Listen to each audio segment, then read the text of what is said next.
We are back.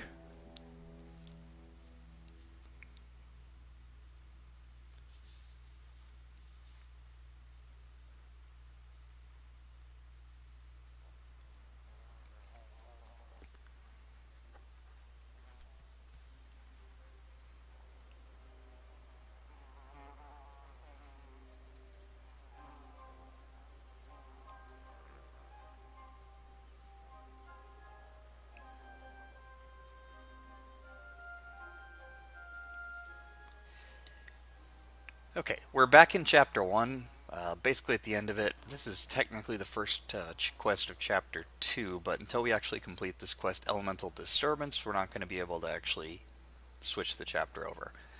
Everything else, in terms of these quests, cannot be done at this point until you've actually got access to the rest of the I'm peninsula. happy to see you again, my friends. What news do you bring? So we can now talk to Lev, who we talked to at the end of the last dungeon, but now he's showing up in this screen. You can go back into Castle Port Mirren if you want to, but there's really nothing to do there right now. It's been cleared out, there are no enemies, and you can come straight to John Morgan's kind of throne room or meeting area without needing I'm happy that. to see you again, my friend. So, since we have nothing better to do, we'll be flying to the Elemental Forge. Now, they mention that you're flying because it is actually located in a different part of the peninsula. If we check the world map, we're actually over here now. We were here, now we're here. Whole rest of the area from this area over, this area up here, and this area here. This is all inaccessible. The area of Chapter 1 has been pretty much just self-contained to this area. Despite this thing being here, there's no actual connection here between this forest area and this forest area, except water walking, which we can't do yet. This area is blocked off by the wind thing, and this river, there's a blockage here that prevents going across. So we've been flown out here, but we will not be able to leave here to the rest of the world map. Yes. It is possible to do close so. To Father Ancient Sky, ruins full like of wind treasures and untouched thunder. for 5 centuries. My raider sense is tingling. It is possible to leave and enter the Elemental Forge, but again, you need water walking to do it. There's a one-tile water obstruction in the middle, and you cannot go past it. So they've taken all the steps they can to prevent you from actually being able to do anything except what they want you to do. But when we get down inside, things should be a little different. This upper area does not seem to do anything. It will have a few graphical updates as certain segments of the Elemental Forge are completed, but for the moment, there's nothing there.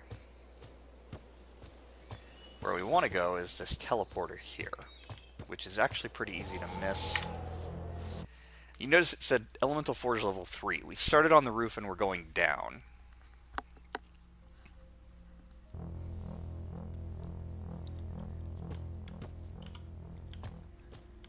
Great!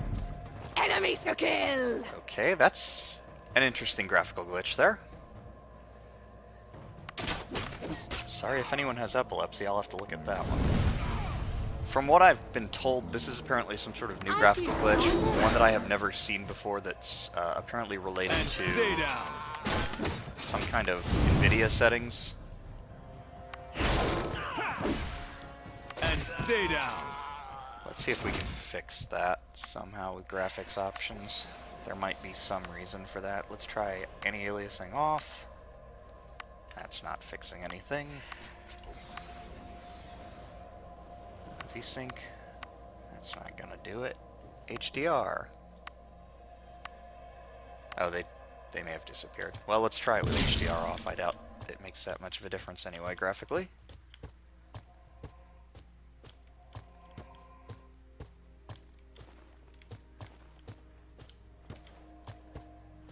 Now these doors, again, are blocked. You can tell because they're sort of different graphically, but we will be able to open them fairly soon. Whether we will want to is another matter.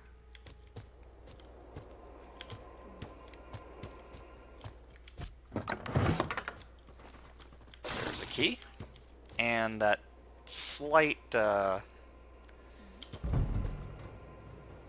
graphical glitch is still there, but it's not quite as blatant.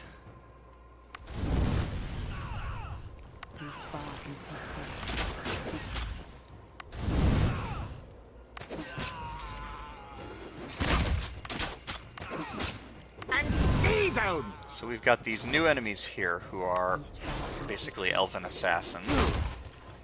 Got the Stalker, who's a ranged unit, so we're gonna move.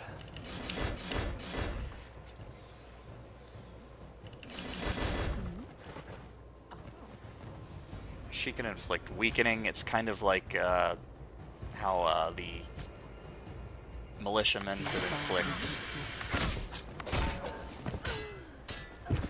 could inflict stun, but weak is not nearly as big a problem as stun. First of all, it's not incapacitating, so you can't lose your... Let me make sure there's no one behind us yet. Not really. Okay, I didn't really want to immobilize her, but that may mean that the other guy moves in, so that's okay.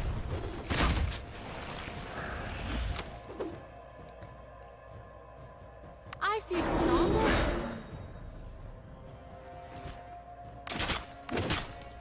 I'm actually just shooting to waste a turn here so that she walks into melee. Because I don't want to kill him and instantly have ourselves a... Stay down.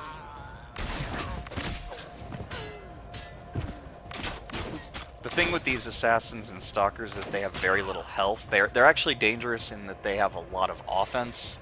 This one will retaliate every time you attack them. So if you have daggers, swords, that sort of thing, on a blade dancer, these guys can be dangerous because they'll get a lot of retaliation strikes back. I'm hurt.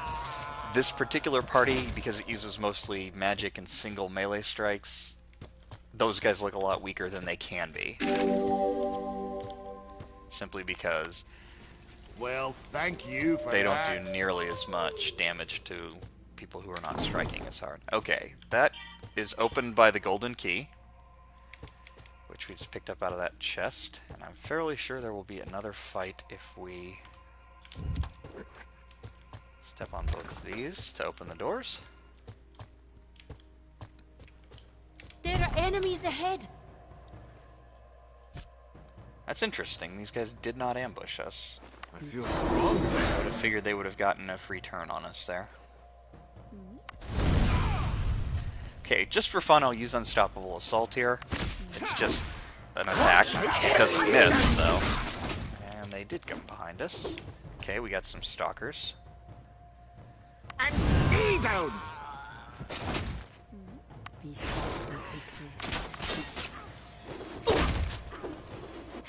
Strength is leaving me.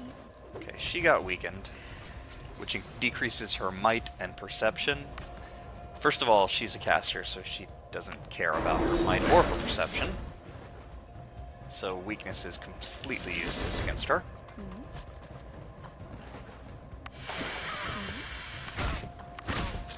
And stay down! And stay down. Second, even if I did care about that, she's got earth magic, so we have strength of the earth, and we can cure that. Now what this opened is two areas here, which lead to two elemental kind of shrines. We can't access either one of them right now. This is the light shrine, you can tell by the yellow color and the angel statues. This is the air shrine, which there's just like lightning and stuff going on there.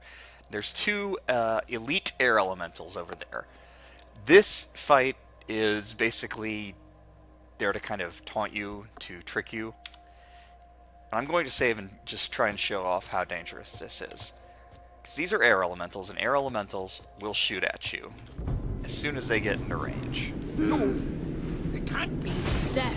So, I'm still 2 tiles away from these guys, and they killed 3 of my party members. Killed them outright with magic attacks on the very first turn that they had an attack on me.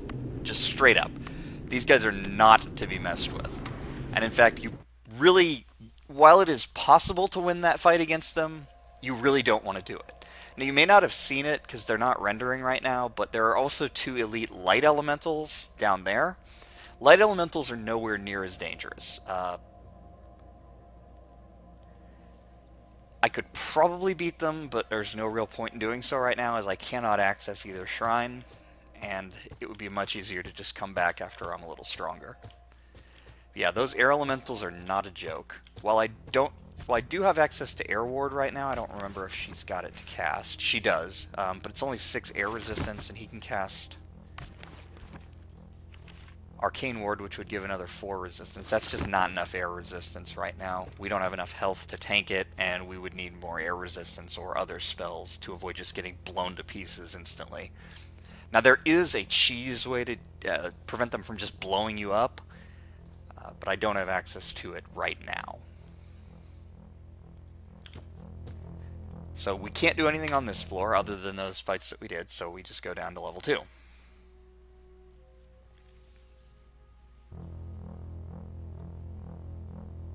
Okay. Take a step forward. 2 elves appear out of nowhere, walk into ambush range with us. One of these guys is an elite assassin. Oh, they're both elite assassins. They're already breaking out the friends. Now, I'm going to actually... See, he got off his retaliation strike. I'm actually going to use Unstoppable Assault here, I feel stronger. because I don't want to miss these guys. And I'm also going to try to time stasis him. Okay. That saved me a turn. There we go. Those guys were a little rougher. Now, I know that there is... Seen something. secret passage there. And this is the Grand Master for Magical Focus. And she has no quest, she'll just train you for money. She's just hidden, basically, behind this... There's something here. Behind that is another secret passage with some treasure.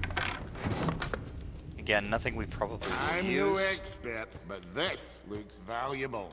But some extra potions and a Dispel Magic Scroll for emergencies, not too bad worth opening up that door for.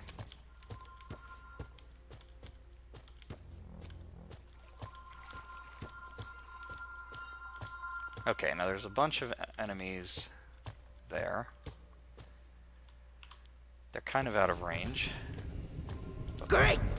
Enemies to kill! But the stalkers don't seem to be able to get me into range either. So I'm going to be backing up again.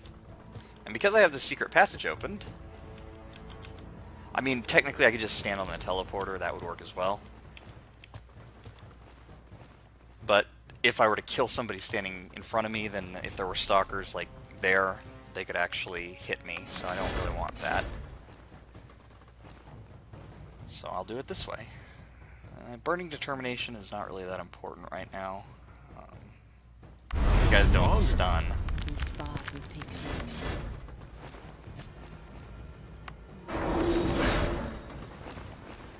Okay, we got one assassin. He's not too serious a problem, but we're going to have friends here pretty soon. Okay, I think he'll probably die of poison, and he's not a huge threat if he doesn't retaliate.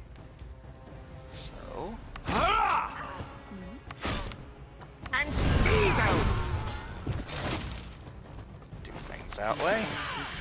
Hit with a bit more earth there. And stay down! Again, a large portion of these guys' damage is going to come from their retaliation strikes.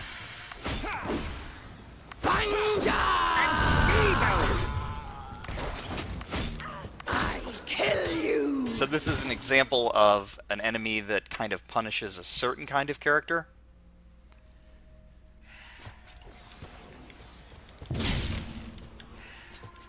But that doesn't mean that, like, you know, every enemy that punishes melee is going to punish blade dancers. In fact, there are going to be enemies that punish harder single hits. So they do think about that, and they create enemies that accommodate different things. Now, as you can see here, this is actually the exit. We can go into the peninsula, just leave the forge, but the instant we try,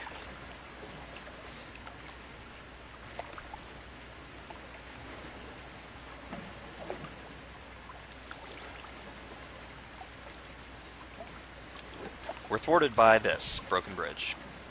Yep, one tile and we can't get out of it. In fact, we're not even showing up on the minimap because you have to leave a square, I guess, or enter the square rather to map it. So we already know where we are because we can see it on the map. But for some reason they felt like letting you walk outside and then not be able to do anything. Okay, this is another of the elemental shrines. This one is fire. We don't have the key for it. In fact, we don't even know at this point what the keys are for it, but that will come up soon. Fairly sure this will be another ambush, or not. There may be secrets around here as well, but I want to wait. There it is. I forgot I still had Whispering Shadows active. I'm no expert, but this looks valuable. Now that's a fun ambush. Well, thank you for that. This would be an example where after promotion, Take cover! she would be very useful. Now he's weakened, and I don't want Leaving that. me. Because he is actually affected by weakness. So I'm just going to have him block. We're being attacked from behind! Now, these guys are not as serious a problem as these guys, because they're just going to keep pounding me from range if I don't kill them fast. And I can't move now because there are enemies behind me. Again, he's weak, but I don't care because it's not going to make any difference. Let's see here. Here on him. Okay. I'm gonna have him just throw bombs at these guys and then deal with them other attackers. And stay down! I kill you! Takes care of one of them.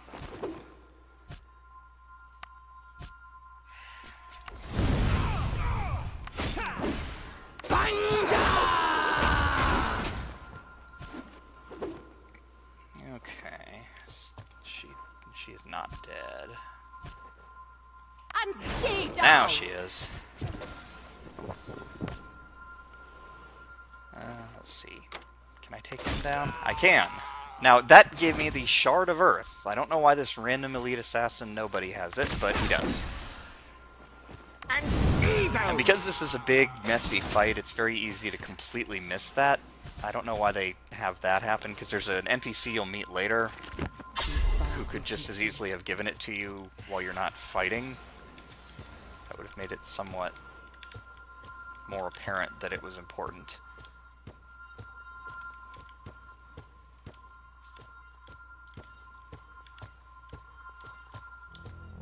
Okay, so again, we have to go downstairs because we don't have the water or fire shards. There's nothing we can do in those areas other than what we did.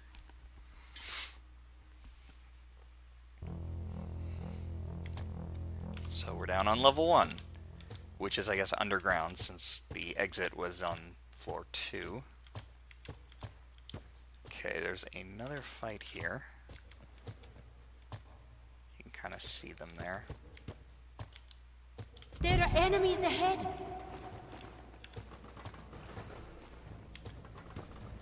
She's gonna shoot us unless we sidestep. Stronger.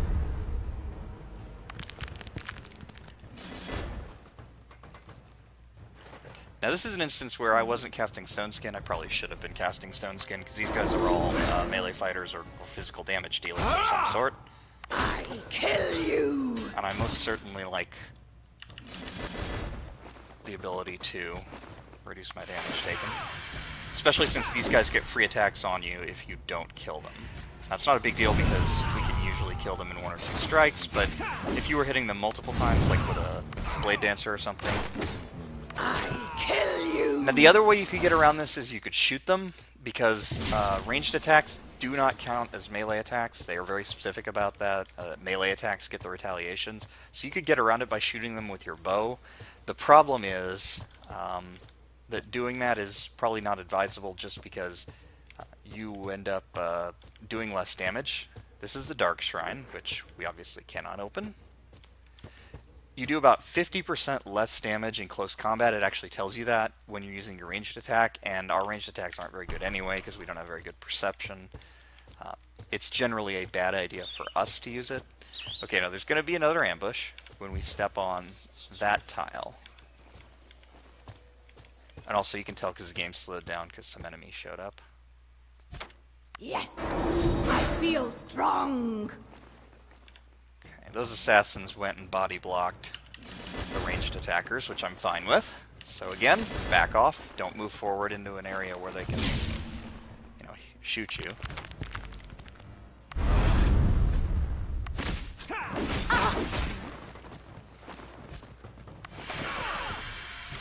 And stay down. Regarding the casting of Fireball, Fireball is not as strong, you can see, as Firebolt, and it's actually more expensive. So you really need to be attacking 2 or more targets for Fireball to be worth it for the mana that it costs. It can hit up to 3 targets, and at that point it's much more efficient than Firebolt is, but it's doing less raw damage to a single target. Like right here, against just her, there would be no point in using Fireball. But against these 3, it will do more total damage, so it's worth it there. And stay down.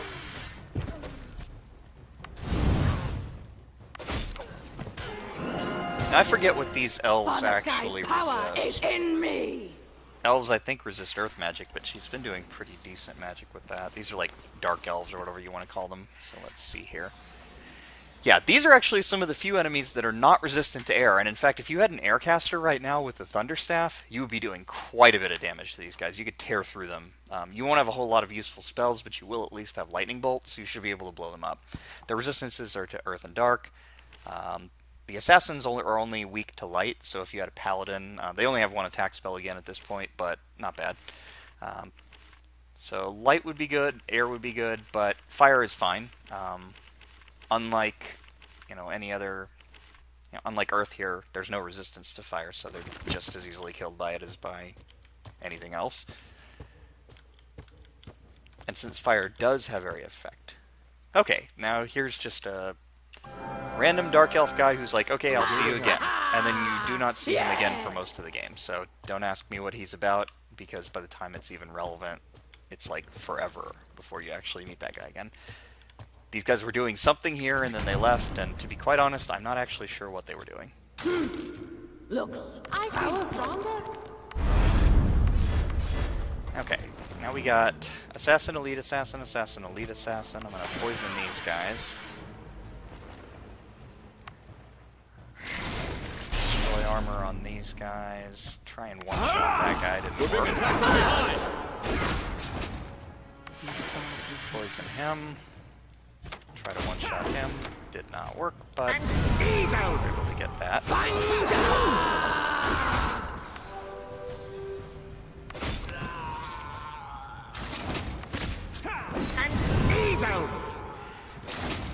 That was a bit rough, but I think that's almost it for the ambushes. Yeah, that's it for the elves, because... It was one of Twidana's elves.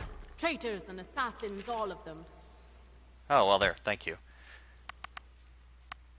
Our elf party member explains. Basically, they're, I don't know, they're dark elves or something. It's a very generic fantasy kind of thing. The point is they're not good guys.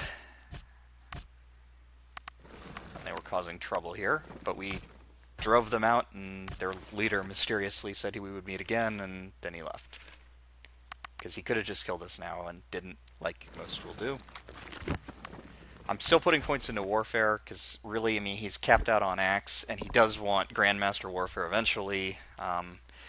Really, it wouldn't be that high a priority. Intercept and Furious Blow aren't that useful. I might be better served putting points right now into Dodge or something, but I do want to make sure that I'm not at a point where we're needing to scramble for levels to get him points up to Grandmaster, because I want him to be able to Grandmaster at the instant he promotes. So the sooner the better on that. Otherwise, there aren't a whole lot of things that he'll want. He will probably want some points in Dodge, just because Dodge is always good. Arcane Discipline is useful. as filler. Endurance is okay as filler. Other than that, I mean, he's not going to probably take medium armor past expert. He's capped on that. He could take two-handed for the extra block, but he probably doesn't need past expert anyway, so probably not a whole lot to say there. I might start saving skill points here, although I do want to get to expert air. So one skill point next level, and then she'll be saving up until we can expert spear, which hopefully we should be able to do before the next time she levels. So I definitely want to get to master focus as soon as possible.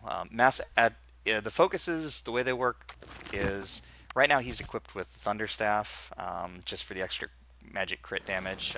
The bonus damage that it will do and the bonus effects that it will have as it levels up are not suited to a firecaster. You can't use a staff until you're an expert in magical focus. Expert allows you to use a two-handed magical focus. Like, this is an apprentice staff, she can't use it, or wait, she can because she's an expert, but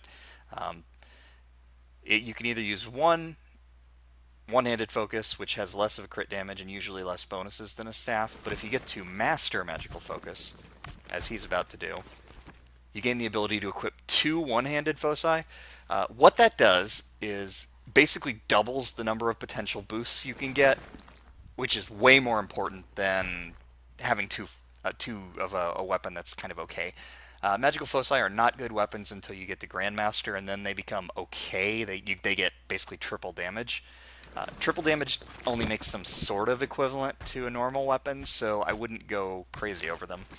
But the main advantage to them is you get spell crit from putting points into magical focus, and you get a ton more critical spell damage at Grandmaster. That's the reason you want a Grandmaster magical focus, is you get 30% more magic crit damage. And you want the master bonus. She can't Grandmaster focus, but she's still going to want master because two one-handed foci are way better than one two-handed.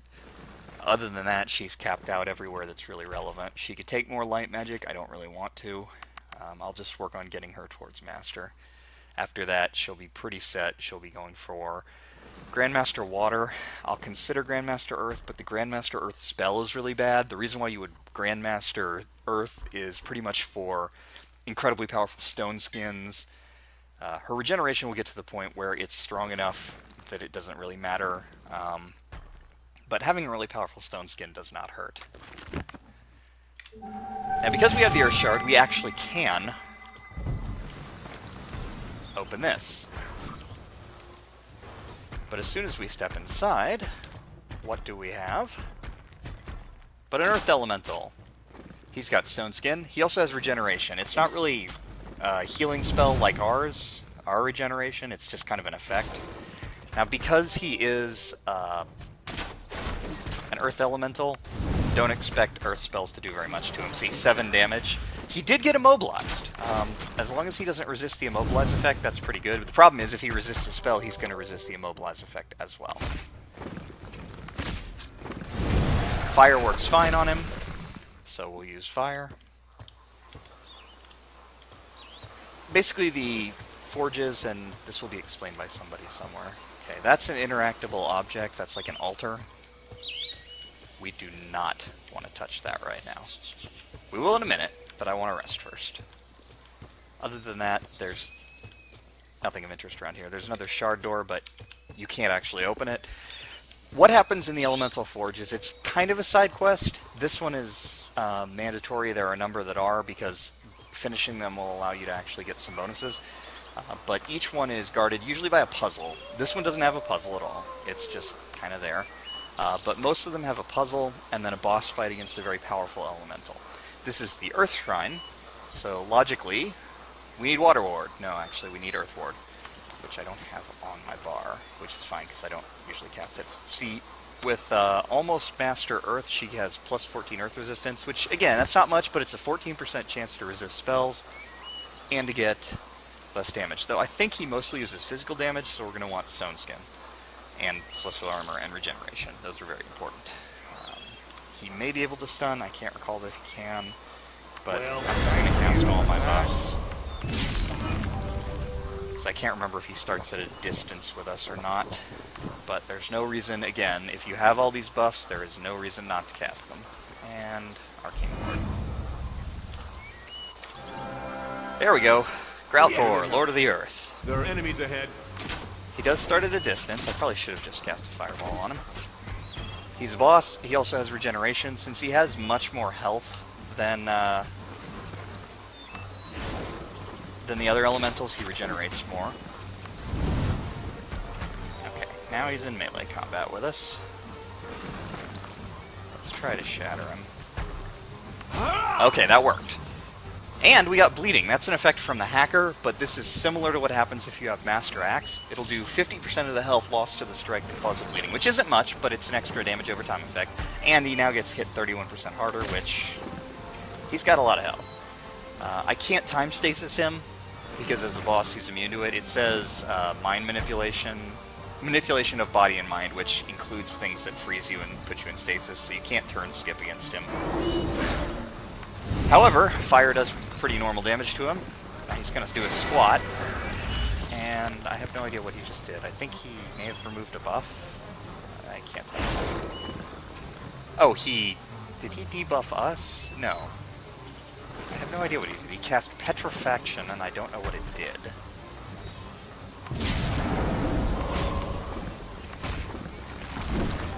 Okay.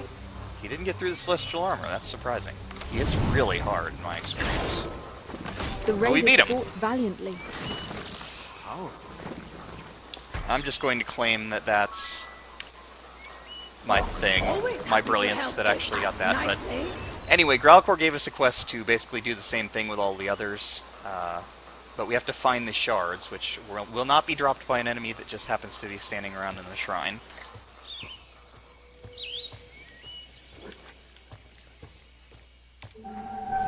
And he also gives us access to what amounts to a treasure room.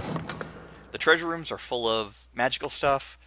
You also get some extra potions. Here's an Elixir of Vitality. Again, because this gives Vitality, the Dwarf gets the most out of it, 4 health instead of 1. There's also some Grandmaster Scrolls. You get some scrolls of basically whatever the Grandmaster spell is of the element that you just did. Some of these are better than others, and this one's kind of the consolation prize. This is the Grandmaster spell for Earth. There's only one for each element. This one's Crushing Weight, which is a percent-based damage attack. It's like a gravity attack in Final Fantasy or something.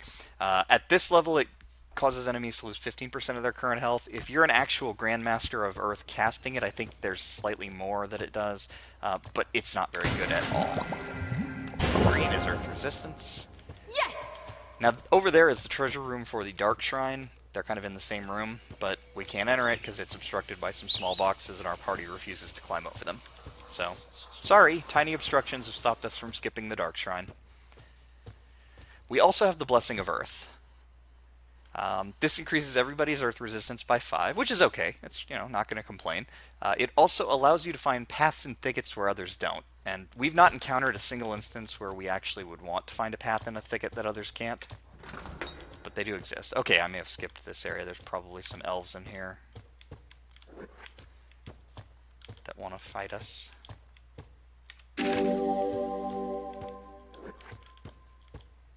Or not? Okay. Well, that was lame. We've done all that we can, so we need to report back to John Morgan. You'll have to get used to this. Going back to Castle Port Marin is important pretty much every single time you finish a main quest. John Morgan is essentially basically your boss, ordering you around, telling you to solve this or that problem. But we've resolved this one, so he's going to give us a new one just as soon as we get back to him. Now, as I said and as I showed, we can't leave through the front door. The Blessing of Earth does not give us that ability. We need the Blessing of Water. We know where the Blessing of Water shrine is. It's down there on, I think, the 2nd floor, but we can't access it. We need the Shard of Earth, or Shard of Water, and we do not know where it is. I know where it is, but it's not accessible yet.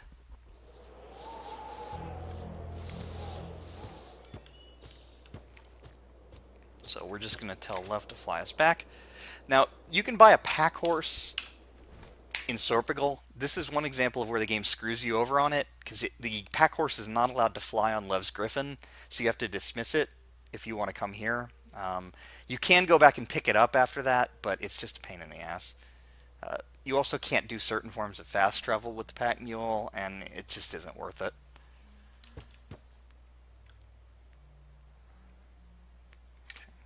I'm happy to see you. I'm happy to see you again, my friends. Yes, What John, news we're do you happy to bring? see you as well. Okay, that completes the quest, which for some reason we have to click twice.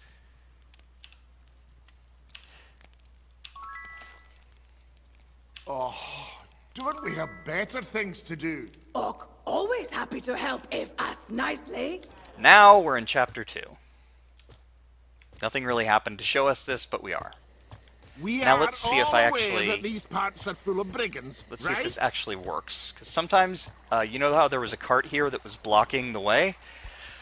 In some versions of the game, it doesn't get removed when you complete Chapter 1, and this bridge remains blocked forever.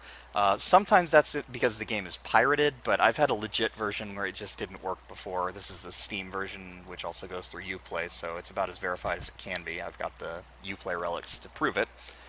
And the cart has sometimes not disappeared for me. Now, it did this time. Everything's fine, so we can walk right past it and go into the wider world. We have 2 quests now from John Morgan. The main one is finding the brigands. We need to find his friend at the observatory to get more information on that. That's what this letter is for. And that's why it's popped up here, because we need to find the observatory, wherever that is. We also need to travel to the crag for a truce with the pirates there. This is all leading up basically to John Morgan trying to find out what's going on in the city of Carthal to the south here. Because the gates are closed, it's under siege, no one knows what's going on in there. The crag is the city out here, but that's not where we're going. Now that Chapter 2 has started, we're going to one of the most important cities in the game, Seahaven. Seahaven is basically just Sorpagal 2.0, and it's literally right there. We just weren't able to access it because there was a cart in the way. I'm not going to explore anything else. I'm going straight to Seahaven and not doing a darn thing otherwise, because Seahaven is so important in the game, it cannot be understated. The main reason why Seahaven is so important is just that it has actual vendors, not like starter vendors like Sorpagal has, not like Tier 1 crap. It also has trainers. Which, again, there have been some things I didn't even have expert trainers for. Like, she could not even raise her spear past expert because there wasn't a trainer in Chapter 1 that could do it. Well, now there are. There's tons of trainers now. Okay. A city guard who has nothing to say. Human towns are boring. Orcs feast and sing every night. Okay, there's a 2-ended weapons master, which my spear user cannot do yet, but she can learn spear expert, and she's damn well going to. Also medium armor expert.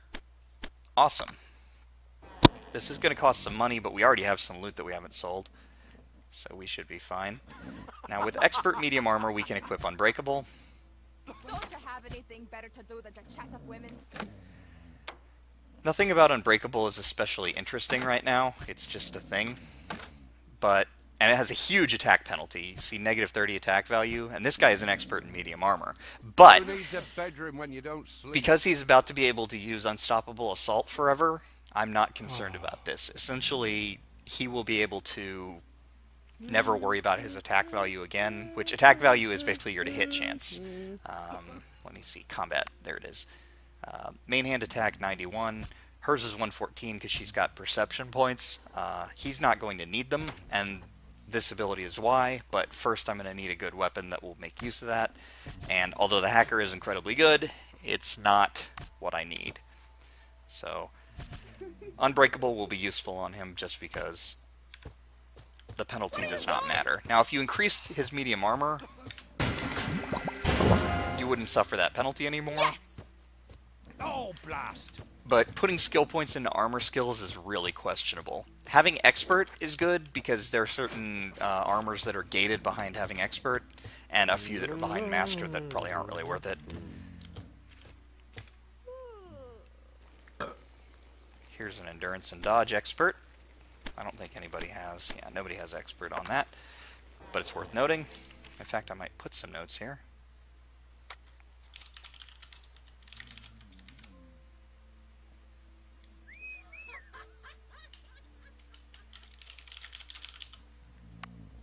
Just to have them. I forget what these were, I'll look at them later. There's also some chests of gold. If you were an adventurer, there'd be a reasonable amount of gold there. As we're on warrior, not really anything. Especially not compared to what we can identify. Some of these may be really good, some of them may... Ooh, yeah, there's a good one. Fire Magic Scholar. We want that. This is a trash dump. There's no point in going down here right now. There's nothing in it. Will be important later. And this is Edwin's house, the astronomer's lab. This guy's important. Edwin is a guy with a quest. Basically, his quest is, will you take me into the mountains to do an observation of the heavens?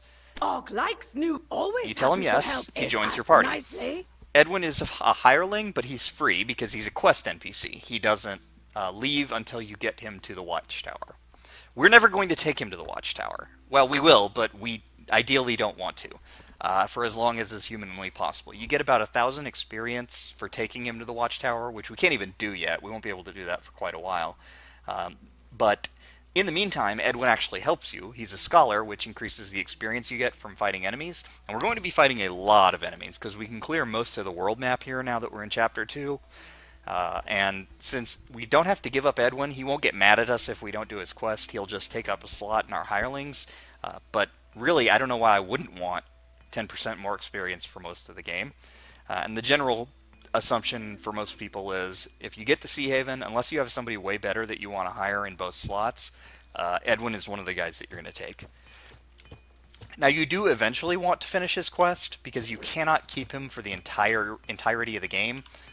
You can keep him for the whole game, but you can't keep him into the post-game, because there is a post-game event that will separate you from your hirelings, and then he will never be allowed to come up again. This is the trainer, or not the trainer, basically he's the weaponsmith here, and the idea here is that the weaponsmith, he has some normal stuff that's good, but he's a best smith, or a best, if you want to call it call him a best seller of swords. What that means is that he sells tier 4 and 5 swords. These are silk swords, which are tier 4, and dragon fangs, which I think are... Silk swords are katanas, by the way. Yeah, dragon fangs are the top tier one-handed swords. Imperial claymores are, I think, tier 4, and he'll also sell, like, I think the two-handed katanas are the tier 5. Anyway, he's the best sword seller. If you have somebody who uses one-handed swords, like let's say I had somebody who uses like a blade dancer or something. If I were to get lucky, my shop inventory is a little better because of mods to basically just make it more likely to get prefixes and suffixes, but all that does is save time. I haven't changed like the level of stuff. So here you can get a Silk Sword of Relentlessness, let's say. This isn't a top tier weapon, but it gives you 17 extra damage light on each strike, which blade dancers can do quite a bit. And then the Relentless effect gives you an extra strike every time you attack, which is huge. That's a very big deal. I want to get a Relentless Spear for her. Unfortunately, he's not selling one right now. It will eventually... Yeah, he'll want an Elven Spear, probably. She'll want an Elven Spear, probably. I think that's higher than the Imperial Spear, yeah. The other stuff that he sells, the crossbows and maces and things like that, they are not as high quality as the swords he sells, because he's just a better swordsmith than he is anything else. We're not using heavy armor. Fire magic skill, I want to keep that. Destiny, don't need that. Heavy armor again. That's good. Keeping that. That's bad. We're selling that. So, anybody got anything else useful? Nothing really. I'm also going to sell the Burning Determination scroll because I have plenty, and I'm going to sell these Crushing Weight scrolls because there's 300 extra gold and Crushing Weight is terrible. These are extra major health and mana potions, so these are the next tier. Again, we're pretty good on health potions. We're not super great on mana potions, but we have enough. Rest a lot, and you won't have a problem with this. And what's he got? Feeble-minded or mana? I really want the mana, but... Oh, there it is, Prime Magic. Okay, well, we're replacing his Prime Magic with Fire, because his Prime Magic's not doing as much. And his Fire is quite good. Health, retaliation, fire magic, we're keeping that. Health is better than spirit in her case. Kinda gives a little bit more mana, or more armor. Oh, and he has a quest, the smith does. Basically, Fallen Star is he wants us to find a meteorite. Always happy to help if asked nicely. And he will forge a sword for free from the meteorite if you find it, which we can find it now, or not now, but in Chapter 2, so it's worth doing that just for the quest. What he will create with it is a relic sword. Yes! And we'd certainly like to have ourselves a relic sword, but unfortunately, nobody here in the party uses one-handed swords. If you have a Blade Dancer, though, free relic, free top-tier, damage profile, and it is a good weapon.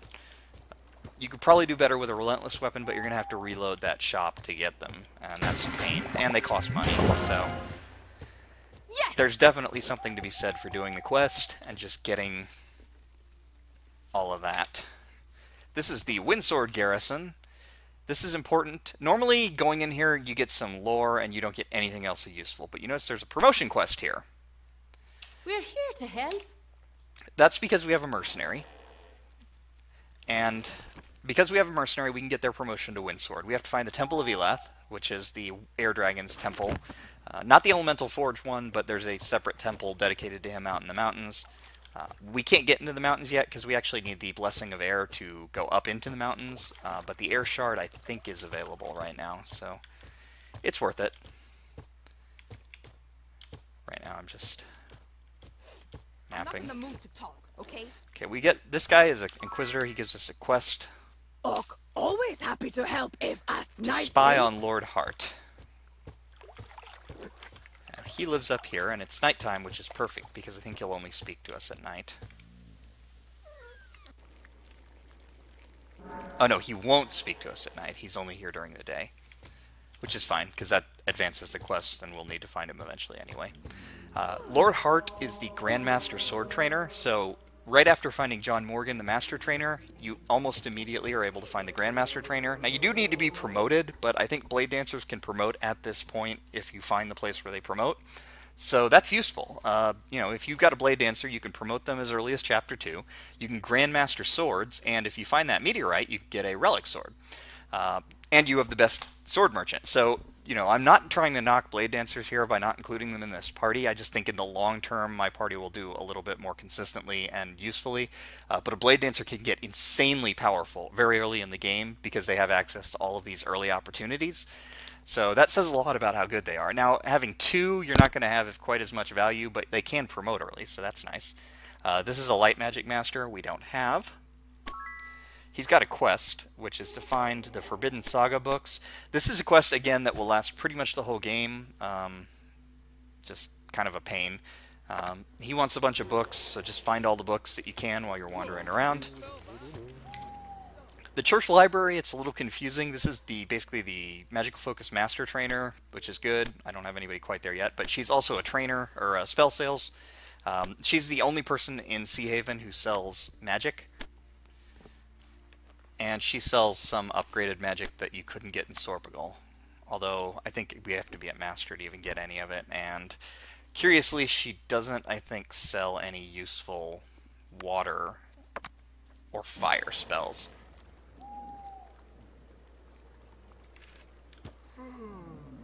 Yeah, that's a nice skybox, isn't it?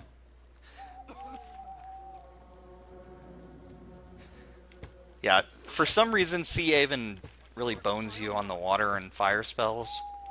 We have to go to the crag for that.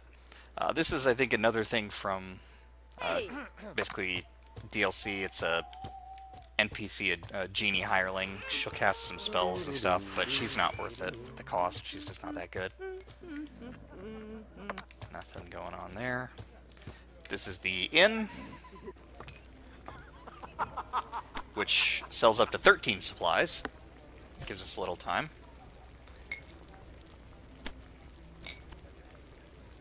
This guy's a negotiator, which basically he will get better purchase prices from merchants.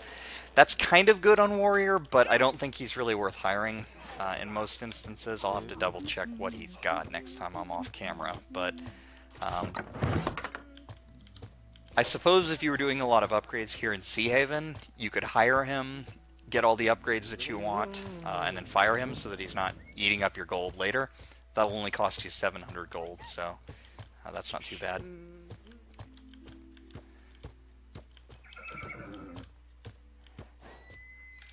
There's Arthur. He was the guy at the carriage place, and you can in fact now go back to Sorpigal. This is why the game doesn't break if you get the carriage bug, because while the carriage is blocking the road and you can't get to Seahaven that way, you can just go back to Sorpigal, talk to Arthur, and because it's Chapter 2, you'll be allowed to fast travel. So you can take the cart to Seahaven instead of walking in normally.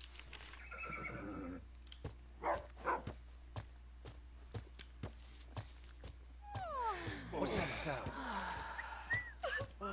Okay, at this point I'm just stepping on tiles here. There's some more areas to go. So we'll go this way first. This is basically the Dwarven Quarter of Seahaven.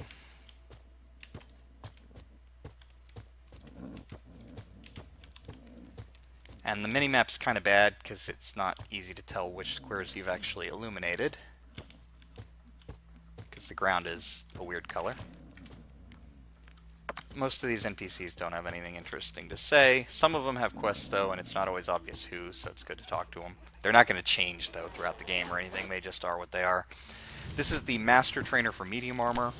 Only our Mercenary can even get to Medium Armor Master, and I don't really feel like doing it, because it's not probably going to be very useful. What he does do, though, is he is the best Medium Armor salesman in the game. Just like the other guy, his mastery, his expertise is in swords. This guy will sell helmets, robes, and heavy armor of various qualities. But what he sells at most is going to be the best, I think, shields. Yeah, shields, because you got a majestic shield. I think that's the tier 5 shield, and medium armor.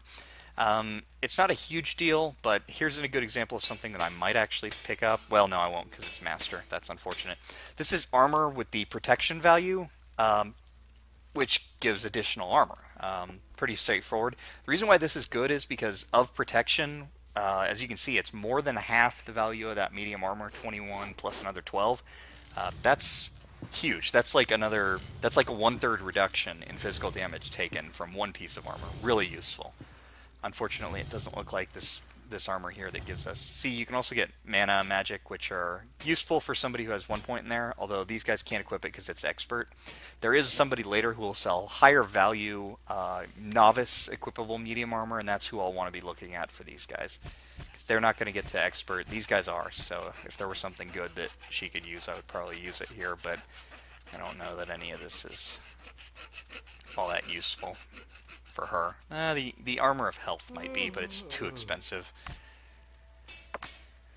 On Adventurer, I probably wouldn't think twice about making an armor upgrade at some point here, but it's really expensive to do so right now.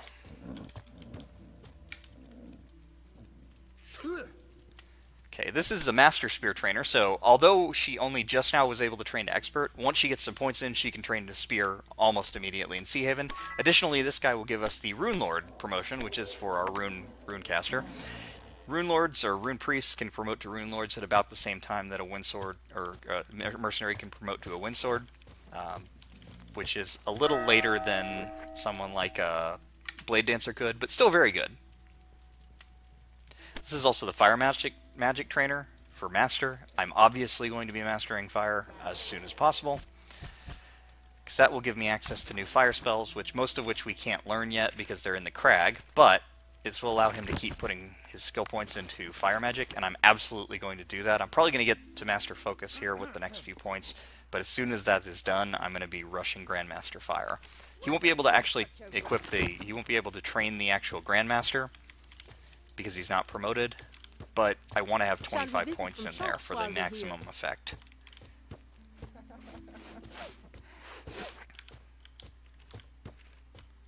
Other than that, it's just a matter of stepping on these tiles to map them out.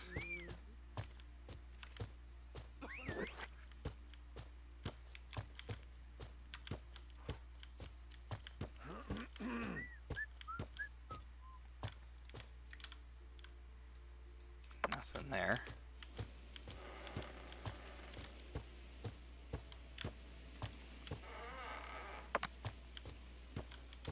Another chest of gold. Another great bit of disappointment there, because there's barely any gold in there. Would be nice if there was a reasonable amount in there, but there is not. Now, I think there's another chest of gold here. Again, not very much in there.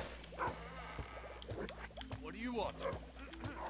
And what do we got here? Crossbow Master, he's good. I think he sells the best crossbows. He also sells upgrades to rings, which are good.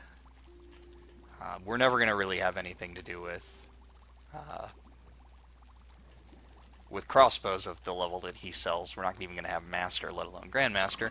But he does sell some magic foci, and he sells some nice jewelry. It's not great, but it's good. So we may have some things that we can pick up here that might be worth it. Like water magic neck might be good for her. Or at least it would be eventually. It's not too pricey.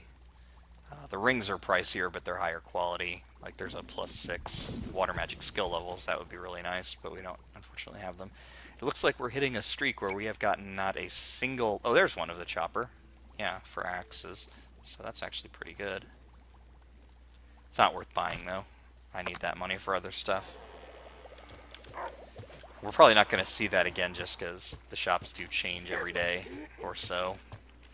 But we may see something like it eventually once we have the money for it.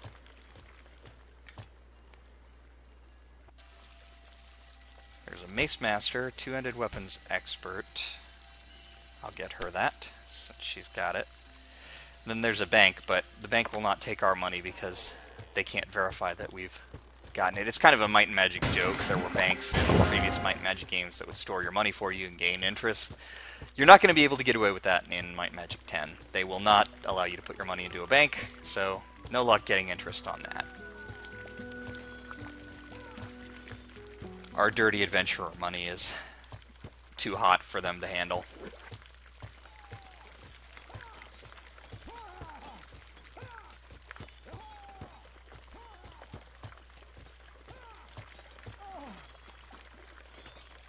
Now we got more trainers. Arcane Discipline and Mysticism Expert, that's handy. Sword Expert, in case for some reason you missed the guy in Sorpigal. Medium Armor Expert, there's another one of those. Dual Wield Expert, in case you got somebody for that. Water Magic Expert, for some reason Water Magic you couldn't expert that, now we can, thank God. So she can learn some Water Magic Expert spells. I think, if I'm not mistaken, there's like one that we can learn in Seahaven, if we're lucky. I'll have to double check on that, because we may not even have that. The game is very stingy about water spells, which would tend to incline to turn you off of using water magic, but don't be discouraged by that, because water magic comes up in a big way as the game goes on. Kind of as Earth starts to fall off and become more supportive, water becomes way more prominent. So going Earth and water on a druid or a shaman is a good way to make them viable all game. They'll have the powerful Earth spells early on when Earth is viable, and then they will get even stronger later on as water becomes prominent. Let's see if there's any spells that we can learn now. See, no new fire spells. He can learn all the master fire spells, but they're not here, similarly with water. I would probably, if I were going to mod that again, I'd probably mod it to at least allow some of the water spells, like the expert water spells, to be available. In fact, I'm not sure the expert water spells may actually be available in Sorpigal. So I think I've mapped out, mapped out all of Seahaven here. So let's try taking a trip back to Sorpigal just to test this. 166 gold, no big deal.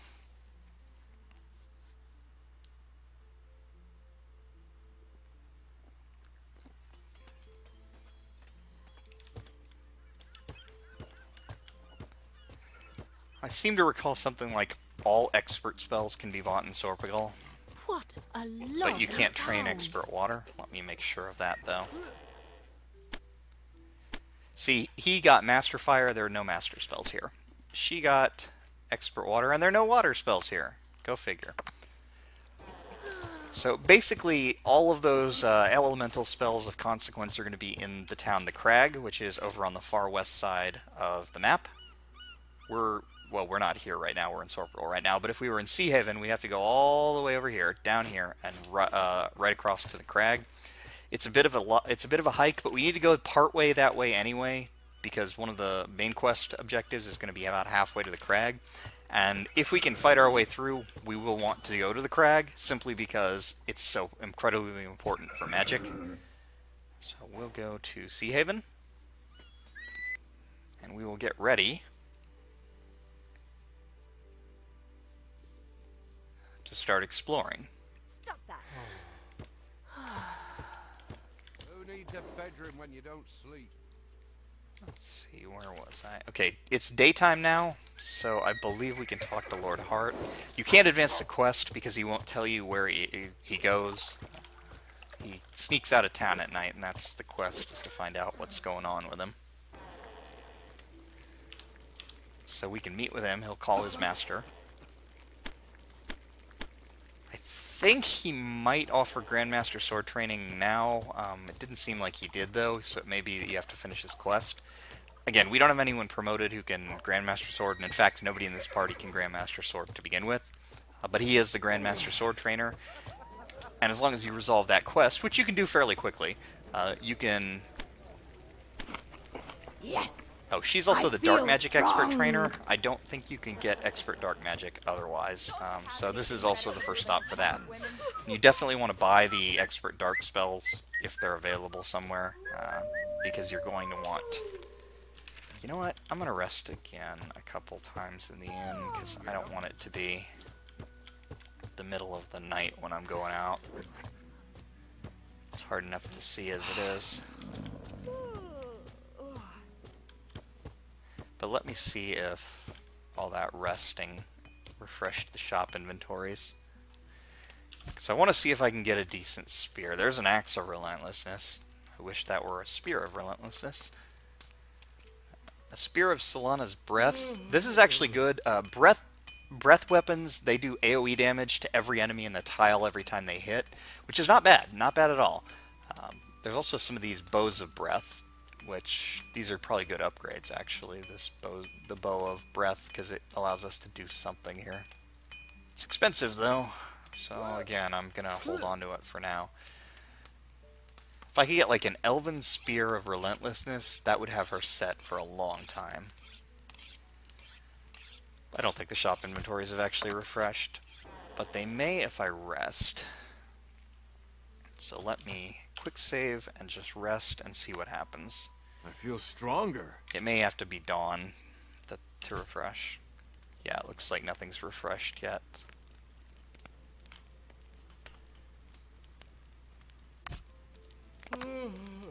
So here's, let me try resting again.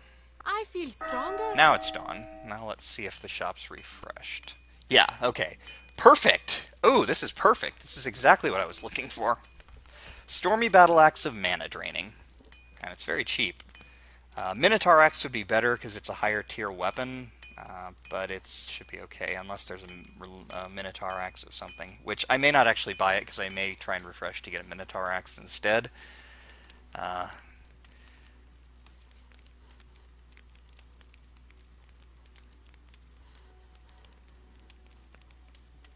this is the sort of thing that I was looking for. Stormy Battle Axe of Mana Draining, any Battle Axe of Mana Draining. A Mana Draining weapon converts 5% of damage dealt into mana. So essentially, every hit you deal, you would take back. If you do 100 damage, you get 5 mana back. It's not very hard, especially now that he's able to get to the point where he can start mastering stuff, to have him at a point where he can now do about at least 200 damage with a swing. Maybe not quite that much, but still a lot. The general result, and I believe it also counts the damage that you do from the air damage, which also scales up. Essentially what will happen is if he's ending up doing damage that way, and he does at least enough to refresh, then he can use Unstoppable Assault, and it will drain enough mana that Unstoppable Assault becomes free. And the advantage there is that if I were to buy that Mana Draining Axe right now, equip it on him, he'd lose some damage because the hacker is stronger, but he would be able to use Unstoppable Assault every attack for the rest of the game without having any problems there. I'm not going to actually buy that axe because I'd like to try and get a better quality one, and I'd also like to try and find a Relentless Spear. So what I'll probably be doing after I check this shop is just reloading the quick save. And next time I take a break here, I will be... I'm just looking to see what we got in terms of... See, there's an example. If we had Master Focus, she could equip 2 of these and have extra bonuses to that. Other than that, nothing too exciting there.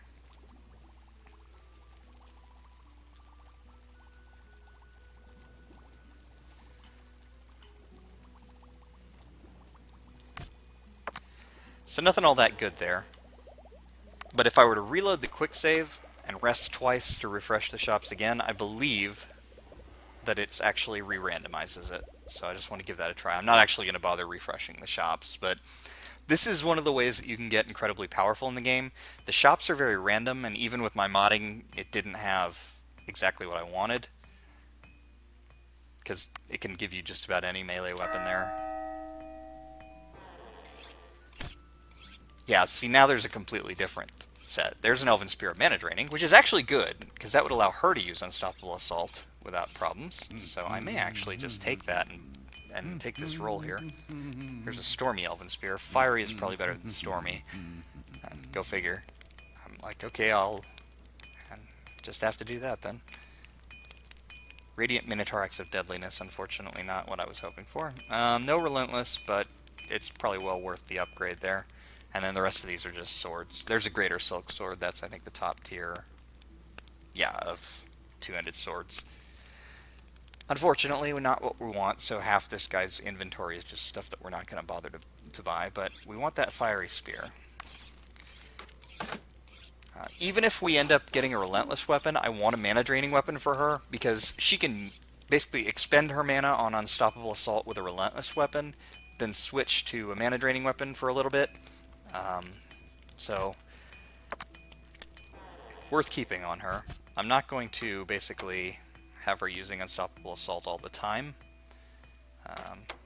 Actually, I will have her use it all the time right now, but I'll keep attack on her bar because she's not going to be using a mana drain weapon exclusively. And it's worth having attack on there just for emergencies. But she will mostly from now on be using Unstoppable Assault.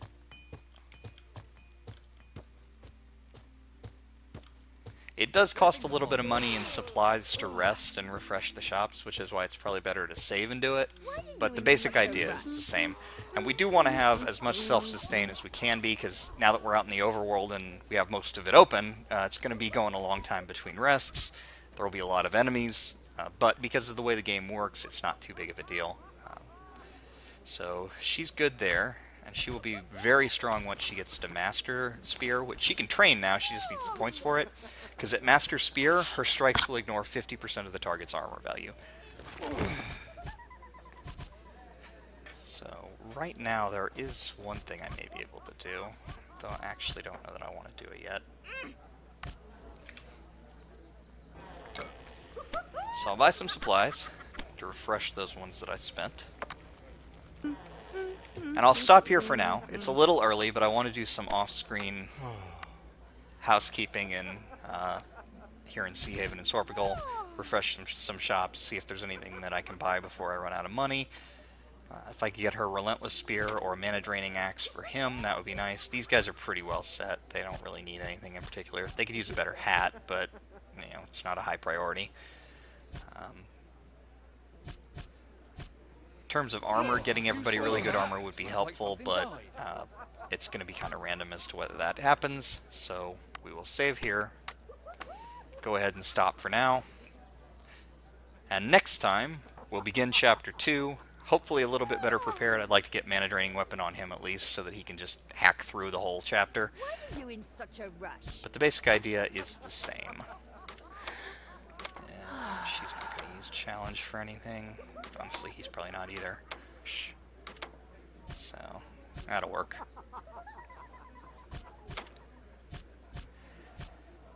So, at the moment, these guys are lagging a little behind, just because they don't have their spells yet. Once he gets the Master Fire spell, oh boy, is he going to be good. But, for now, not happening. But once he gets them, we just have to get to the crag. And that's a little tricky. As you can see, Thunderstaff, as I expected, its sell price is increasing as it gains levels. So It needs another 4,150 experience before it caps out. I'll probably hold on to it a little while longer until I can get some of these, but hopefully it will be worth quite a lot at that. Let's see what the hacker's worth. Yeah, the hacker's worth 4,000, so once I've got this guy maxed out, I will probably sell it Don't you have anything for money, better to do than because to chat up women? you've got limited inventory space. Huh? Why? You know, this is all we have. I don't want to be hauling around a bunch of relics that I can't use, and I'm definitely going to end up selling that. I may sell Cragheck's helmet once it maxes out. I'll have to see. I can't remember what the final bonus is, but the provoke effect isn't that great. The extra attack value is good on her, but although now that she's got a mana draining weapon, she doesn't need it right now. But if she gets a relentless weapon, she'll want it. Other than that, everything's pretty decent. We still could use some gear upgrades, but with only 7,000, 8,000 gold, we're going to need to go out and do some other stuff before we can sell that. But still, pretty decent. And once we get our hands on some of the more loot, we'll be able to start either leveling relics to sell, because there is, I think, a bow relic that we may be able to get, and some other things. Basically, as long as you have expert in something, you can use the relic, and it's often worth it. Of course, some relics we're not going to sell. We're not going to sell the Holy Sandals. They're incredibly good. We're not likely to ever sell the Hacker, because it is very good. And we're definitely never selling Unbreakable. And once it levels up some, you will see why. It's one of the best armors in the game.